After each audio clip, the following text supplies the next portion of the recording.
Welcome to Private Equity Profits. Clifford Locks is a certified board of director, a trusted confidant to CEOs, C-level exec, and high-potential employees to help them clarify goals, unlock their potential, and create actionable strategic plans. Seth Greene is the nation's foremost authority on growing your business. He is the founder of the direct response marketing firm Market Domination LLC, and he is a 7-time best-selling author who has been interviewed on NBC, CBS, Forbes, Inc., CBS Money Watch, and many more. Cliff and Seth interview top players in the financial sector, focusing on private equity and real estate funds, discussing developments and trends shaping the industry.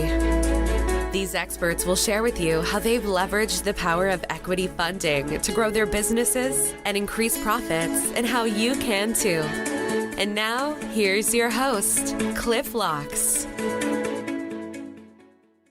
Welcome to the Private Equity Profits Podcast. I'm Cliff Locks, your host. With me today is Jeremy Britton, the Chief Financial Officer of Boston Trading. Jeremy has 25 years of experience in financial planning, entrepreneurship, and financial markets. Jeremy is a value investor who loves innovative technology, including building and managing cryptocurrency with his team. He started his first financial planning business at age 19 and went on to create 6 financial planning businesses and several retail businesses. An avid historian, Jeremy uses clues from the past to help predict the future. Jeremy and his clients exited the market several months before the 9/11/2001 market crash, and he's one of the only 4 people who predicted the great financial collapse 2 years before it occurred. Jeremy warned thousands of his readers in his 2006 book. He also predicted the 2020 market crash 6 months before COVID-19 pandemic broke. A stock analyst. Since 1992, Jeremy turned his skills to cryptocurrency in 2015 and uses similar methodologies to choose his next big play in crypto. Co-founded the world's first diversified crypto fund, which has outperformed the Bitcoin for over 3 years in a row. Jeremy has generously given away all his techniques for free and has sponsored over 200,000 children to have more entrepreneurial life. His goal is investor safety, managed risk, diversification across the spectrum of coins and technology stocks. He also created the Coin of Coins Mutual Fund. Jeremy is an award-winning best-selling author of several books on finance and business. Jeremy, thank you so much for being here today. I'm excited to have you on. Tell me about your background. Thanks. And how you got started and what led you to this specific career path. That's an interesting story. Both of my parents were teachers. Mm-hmm. So I was educated obviously at home, and my parents practiced on me before they sent me to school. Grew up thinking that I could do anything. But at school, you're taught by employees. My parents were employees, and they instill this mindset that the only way to get ahead is by working more and more hours and longer hours. And when I started on that career path, I realized this is not really the way to get anywhere. Once I left home at the age of 18, I started to meet entrepreneurs, business owners, millionaires, and this sort of stuff. And I thought, this is the circle I want to run in. The guys who not only have the nice car and the nice yacht, but they've actually got time to spend on it. Whereas most of the people I'd surrounded myself with the first 18 years of my life were always working 60, 70-hour week. I wanted to mix in these circles, and financial planning was one of the intentions. And I was lucky enough to have a mentor who took me on at age 19, and he was a multi-millionaire. Taught me a lot of tricks. I made a lot of mistakes along the way. Realized that financial advice is one of those things that you can be in permanently. Like if I'm selling houses or I'm selling cars, once you've bought 3 houses or 3 cars, you've got enough and the relationship ends. But when you're looking after people's money, you can make them another couple of $1 million and they still want more and more. So you can actually have a lifetime relationship with a client, which is quite satisfying. Love capitalism. It's great. I agree that capitalism works globally. Hopefully don't move too far to the left at this point. Everyone faces challenges as they scale their career. Can you talk about some of the challenges you faced, overcame, and learned from to achieve success? Yeah, well, again, I was clever at school, which made me think I could do anything. I did a year and a half of university, and I was clever at university, but you're surrounded by many, many clever people. Started chatting to this millionaire entrepreneur and started talking to him. And he said, hey, look, you can come and work for me. And I thought, yeah, I can do that, But book smarts and street smarts are very different. He didn't finish school. He started on the streets thinking I could run a business just because I was book smart. was absolutely insane. So I started my first financial planning business at 19. Within 6 months, I was totally broke, broke. And I didn't have the street smarts. I moved back in with my folks. I waited tables and I learned from other people, totally different educations, a totally different mindset, being an employee as opposed to being an entrepreneur. And again, as an employee, you're taught to work more hours. You're not taught about leverage. You're not taught about delegation and things like that. So I had to learn very fast. I failed several times. So my first business, I was broke within 6 months. My second business, I lasted a year and a half before I was broke in that one. And this is when my parents were saying, you need to go back to university and you need to start again. Obviously, you're not cut out for business. And I looked at it and said, well, 6 months to a year and a half, that's a 300% increase. So obviously, the next time I start another business, if I just do that, then I can have this business for like 5 years. And then if it starts going badly, I can always sell it. I could start another business. I can do whatever I want. But having a coach and a mentor who actually had a different mindset to me was incredibly valuable.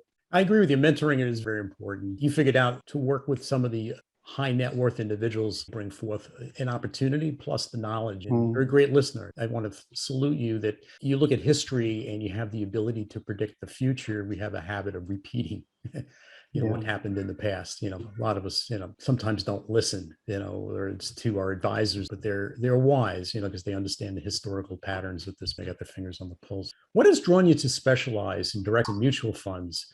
What are the advantages to those investments? I started out, I guess like most people, I started out with mutual funds because I didn't know enough. And I would read the reports from the fund managers and they were saying, we bought this and we sold this and we did that and we did that. And I would look for patterns. Like I guess a lot of kids who grew up sort of playing Tetris or any of these sort of Chinese checkers or those sort of games, you look for patterns and go, there's a shortcut if I can just figure out what's going on. And after a while, you start to think there's some logic. Like Coca-Cola shares don't do very well in winter. They do very well in where everybody is drinking Coca-Cola, and Coca-Cola also owns a lot of bottled water companies as well. So you start to see the patterns. And after a while, you think, I reckon I could actually do as good or maybe better than the fund manager. Maybe I'll give it a go. I started to buy my own direct stocks and do my own research into those things. And again, learn by making mistakes. You make lots of mistakes. And I was only putting in, $500 at the time. So if I lost it, it wasn't crippling. And then I started to introduce to direct stocks and seeing how they could actually have what we call a core and satellite approach. So you stick 80% of their money into a managed fund where the fund manager is looking after it. He's liable if anything goes wrong.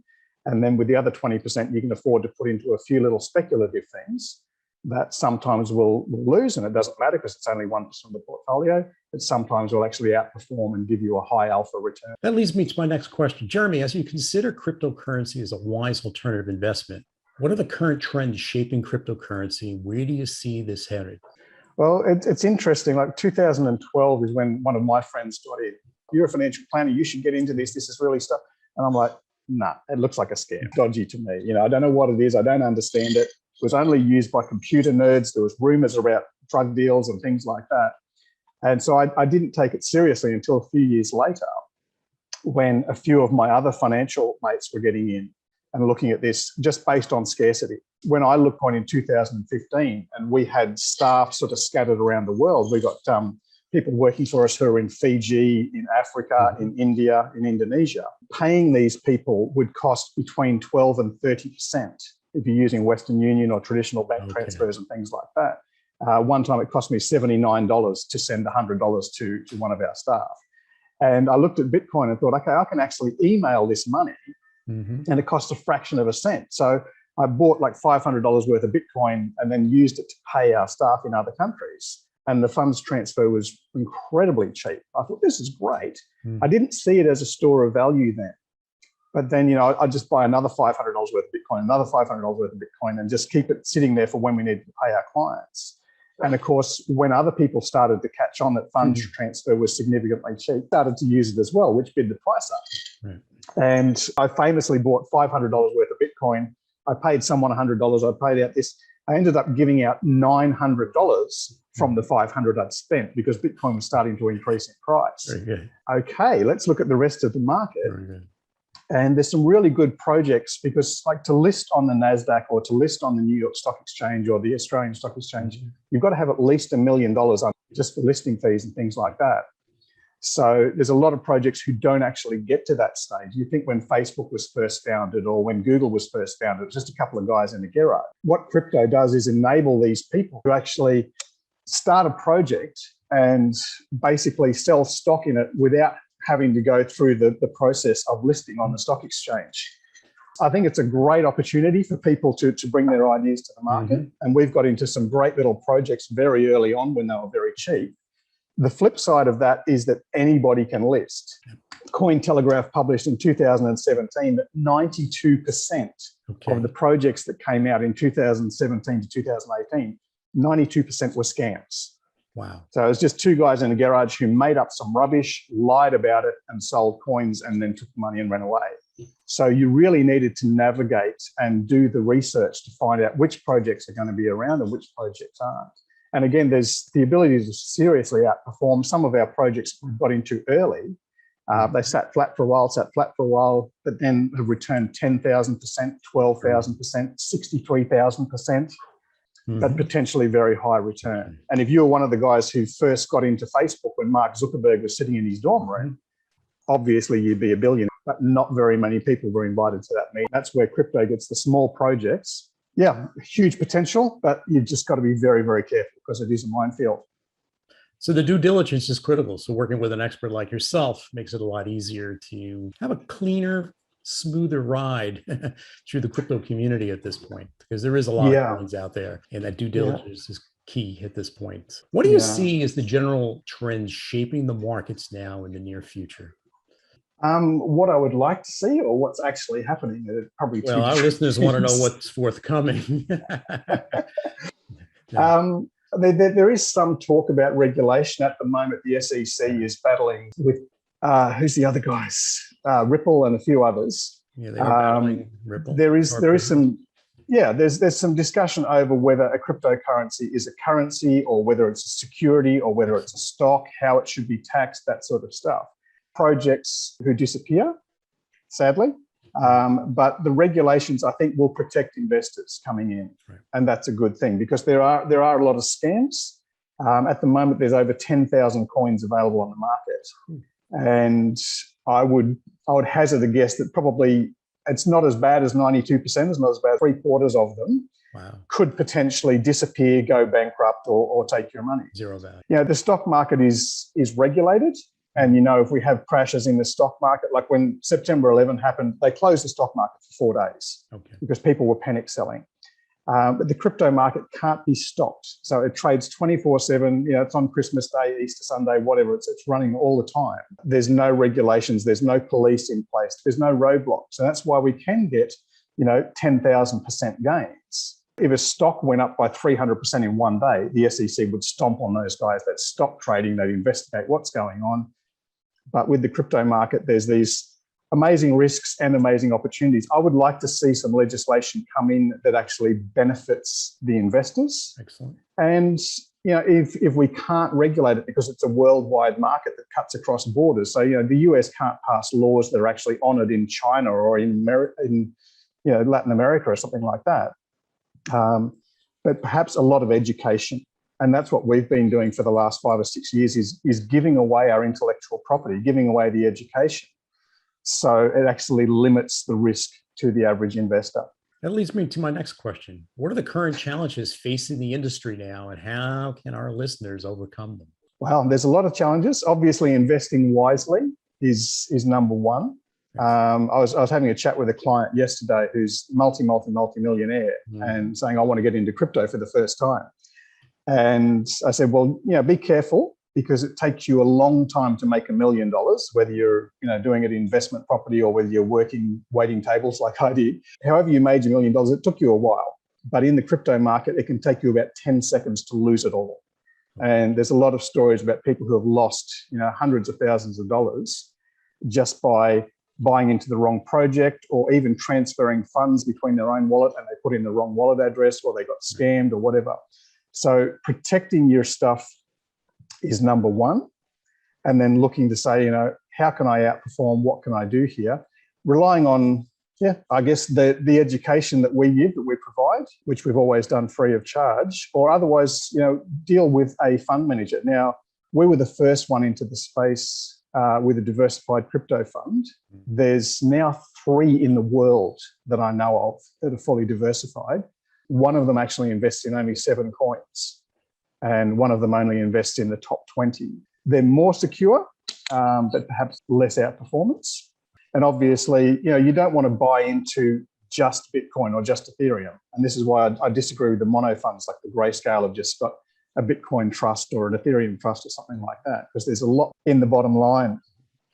It's a diversifying and understanding what your timeline is at this point for your expectations to be fulfilled. As an expert in the financial world, what would you suggest to our very and ultra high net worth individuals and family office listeners? What should they look for in a financial advisor in investing in private equity funds and alternative investments?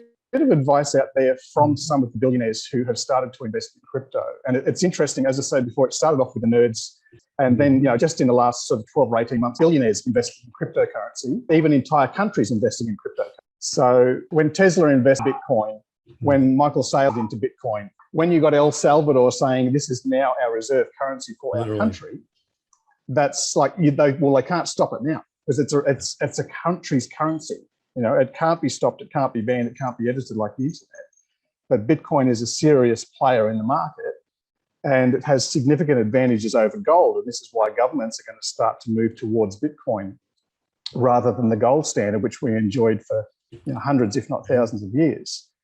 So I think people have to take it seriously, for one, but also realize that it is unregulated, that it can be very risky. Not put all your money in there. You don't want to put your life savings in Bitcoin because it can drop. It dropped 60% at the start of the pandemic. Interestingly, our fund actually went up 60% when Bitcoin dropped 50% because we were diversified into other projects. And when money leaves a particular stock, when everyone sold out of airline stocks, when the pandemic happened, or when everyone sold out of Bitcoin, that money went somewhere. Very good. So again, diversification, putting your money in different places. Some of the billionaires have suggested, maybe 1% of your portfolio into cryptocurrency, maybe 5% as a hedge against inflation. Because obviously, in the last 18 months, we've been seeing central banks around the world printing trillions and trillions of dollars. It's not just in the US, they've been handing out stimulus checks. It's all around the world. It is devaluing the paper currency that's out there in the marketplace. So you want to invest into scarce commodities, probably avoid the bond market for a while. But again, don't put 100% of your money into crypto, maybe 1%, 5%, whatever you feel comfortable with, that can, literally drop 60% in one day and might go up several 100% the following week. But you've got to have a lot of safe diversification before you do that. Otherwise, nerves of steel would also come in handy. Volatility. But sometimes it can be your friend. Absolutely. Absolutely. So we've done very well out of the pandemic when everyone was selling stocks and things like that. So, and worrying about inflation. The official inflation figures is like 3%, and it's only temporary, it's only transitory. Well, they probably said the same thing in Zimbabwe. They probably said the same thing in Venezuela and Senegal and the Weimar Republic. When they started to see inflation of 100%, 200%, sometimes thousands of percent. So. Well, let's use your crystal ball. What do you think inflation is now, and where do you think it's going? Well, my view, and it's only my opinion, is that the basket which they base on inflation has been heavily edited in the last few years. So in the 1980s, the basket of goods that they based on included such things as rent or house payment. It included apples and oranges. It didn't include televisions. And so you actually looked at the cost, would buy food, would buy fuel, would spend money on rent. The basket of goods has been edited over time. When we started to buy the cheap TV sets and things from China, then the government said, okay, we're going to include the cost of TV sets and smartphones and things in the basket of goods. And we're going to take out healthcare, and we're going to take out rent. Because obviously rent was going up, healthcare was going up, and the cost of cheap goods from China was going down. So the government could then say, inflation's very low, inflation's very low. But realistically, we haven't seen a wage increase for the average person since about 1994. Meanwhile, the CEOs are getting more money. I think 1970, The average CEO was getting paid 30 times what the average worker was. Okay. And that's okay because they got a lot more responsibility. But throughout the 80s and 90s, that wealth gap has switched 200, 300 times what the average worker has got. And there hasn't been a big increase in productivity. There hasn't been a big increase in GDP. So the wealth gap has gotten significantly worse. And the average person hasn't had their wage increases keeping up with real inflation. Real inflation is running about 13%, up to 15%. Thank you for sharing. On the goods that you actually buy. Because no one buys a TV every week. No one buys a phone every week. They're making rent and house payments every week. So, you know, the cost of fuel, the cost of oranges and bananas and things have significantly increased over the last few years and will continue to increase. Very good. Particularly with all this stimulus money that's being handed out, not just to people on the street, but to major corporations who are getting bailouts, and they should have gone bankrupt years ago. Capitalism is being manipulated. Absolutely. And this is why a lot of people want to go back to the gold standard, because when we had the gold standard after World War II, there was almost zero financial crises, you know, for around about 30 years. Since Nixon went off the gold standard and every other currency in the world has been floated, there is crazy financial crises, not just obviously the GFC, but in other countries. I mentioned Senegal before. There was 6 countries in Africa who had their currency devalued by the IMF to 50% of what it was. So you might have saved up $100,000 and saying, I'm going to move to the US, I'm going to have a better life. And then the IMF clicks its fingers and now your 100,000 is worth 50,000 in one day. So currency manipulation cannot happen if we've got a gold standard or if we've got a Bitcoin standard, because it's tied to a scarce commodity that cannot be printed at will. Very, very important. So I'm getting passionate about that. We're learning. Thank you for sharing that. You've authored several best-selling books. What is it that made you want to share your ideas with the world by means of a book? I think I'll also blame my parents for that, because both being school teachers, obviously education was very, very valuable and instilled in from a young age. And even growing up, I would see the people who were less educated had to work more menial jobs and work harder than those ones who had a degree or a diploma or something like that. But when I left home, I discovered the entrepreneurial education was actually out there for business owners. Like, you know, Richard Branson and Warren Buffett teach different things to their kids than what my mum and dad taught me. So education, I think, is one thing that can change your world. You know, all I've got to do is show a 4-step process to a kid in Kenya who's got a smartphone, and they can go and pick their own cryptocurrencies. They can go and pick their own stocks. Having that education, and this is why we sponsor kids in Africa, because you've got countries over there with 95% English literacy. They're very clever. They work very hard. But the country also suffers from 95% unemployment.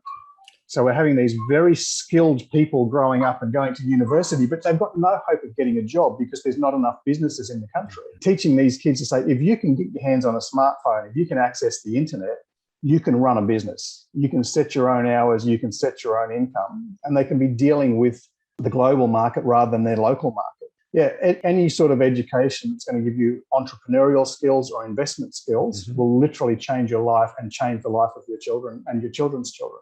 It's a very good positive message, you know, very benevolent, very proud of you. What will be your personal legacy and what do you like about what you do? It's a great question. I think I love to help people. And I've found a way to leverage that. Obviously, when I was financial planning, sitting at my desk, I'd talk to Mr. and Mrs. Smith who'd come in for an hour, and then I'd talk to Mr. and Mrs. Jones who'd come in for an hour. So in a week, I could only talk to maximum maybe 100 people. But by writing a book or writing a blog or sending a newsletter, I could communicate with thousands of people at once. And, you know, speaking on stages around the world and speaking to thousands of people at once and giving them some basic skills, and they can use that or they can go away and learn more if they wish to. I think the legacy is you lift one up, you lift all up. And there's a great thing about capitalism is, you know, if I go and buy a Ferrari, it's not impacting anybody else. It's actually benefiting the guy who sells the Ferrari, the people who make the Ferrari, you know, the manufacturers, the factories. It's spreading that wealth around. And then maybe one of my neighbours will see my Ferrari and go, oh, I think I'd like to have a Ferrari too. And then they spread the wealth around and putting it into the system where it actually works and circulates. You know, we don't want to just hoard all of our gold under the bed like Scrooge McDuck. But actually, one of my favourite quotes, I think it's from Warren Buffett. He said, money is like fertiliser. If you pile it up, it stinks. If you spread it around, it helps things grow. And I just love that. Just sharing the wealth, whether it's the knowledge, the wisdom, or the finances, can really help an entire community and the planet. I think it's a perfect way to look at life is the idea of fertilizing. That's the entrepreneurial community. I mean, mentoring. In each podcast, I like to share with our listeners, we have a fiduciary responsibility to create paid internships, co-ops, and summer jobs that provide vibrant learning opportunities for our youth. I consistently hear from my colleagues, this is a wonderful recruiting tool. These programs provide an opportunity to hire unknown and mentor them into talented executives. The best leaders are great teachers. Please consider increasing the amount of women you invite to participate in your paid internships. Each of us make a positive contribution and change the lives of young people for the better. And personally, it feels good. Jeremy, thank you so much for spending the time with us and sharing your story. You certainly have positioned yourself as an expert in the field, and you have plenty to share that can benefit others. I'll share your company's web address, which is bostontrading.co. I'll spell it. That's BOSTONTRADING.co. Again, that's bostontrading.co. Jeremy, would you like to share your contact information with our listeners? Well, people can contact us through the website. Okay. BostonTrading.co is where we have the Boston coin, the one that's a mutual fund with many coins inside of it. We also have our not-for-profit site, which is Trillionaire.com. So if you get the word crypto and millionaire and mix them together, you'll find Trillionaire.com is where we give away all the secrets and show what we're investing in and show how to choose your own investments. And people can even go there and get free cryptocurrency in some projects. So yeah, contact me through either of those or search for Trillionaire. You'll find a YouTube channel. We've got a lot of educational material and we do release content every 2 or 3 weeks. I appreciate that. I want to thank you to our listeners. I look forward to being back with you shortly for another episode of the Private Equities Profits Podcast. This show has been produced by Market Domination, LLC.